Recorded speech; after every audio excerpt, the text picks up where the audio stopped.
when it comes to developing your black community, there are specific things that are not being done that must be done, okay? All development of any community begins with real estate.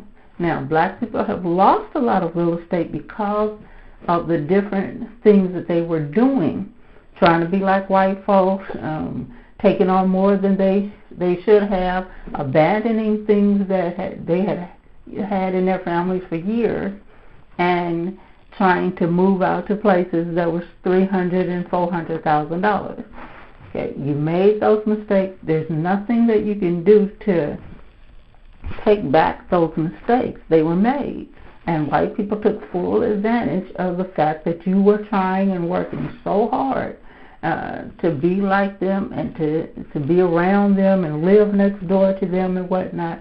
They simply took advantage and drained your resources so quickly. By the time you realize what happened, you were broke, okay? You understand what happened. Now it's time to go back to what you know works. Okay, so you, in some of the black communities that many of you left, there are whole blocks that are available. Okay, so when it comes to developing, you have a block that has, let's say, 10 houses on one side, 10 houses on the back side. That's 20 houses that may be in bad condition or whatever the situation is, but as long as you have that land, that whole block of land, there's plenty of stuff that you can do. So back in the day, you would have a group of black people or one black person, if they were able to afford it, get that block of land and take down whichever houses were dilapidated to the point where they couldn't be salvaged, or take down all of them. And what you would see then is they start from scratch, from the ground up, start rebuilding the community based on what the black community actually needed.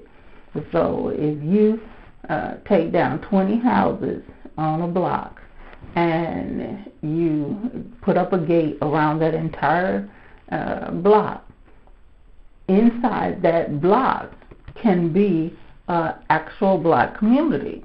People, being able to do their daily lives and different things and actually learn what they need to learn, build what they need to build on, and things like that. That's real development. It's time for those that are able to start actually taking some of these blocks. Don't just look at a house. Don't just look at, your house as in, if I fix up my house, it's up to my neighbors to fix up theirs, because you may only have a couple of neighbors.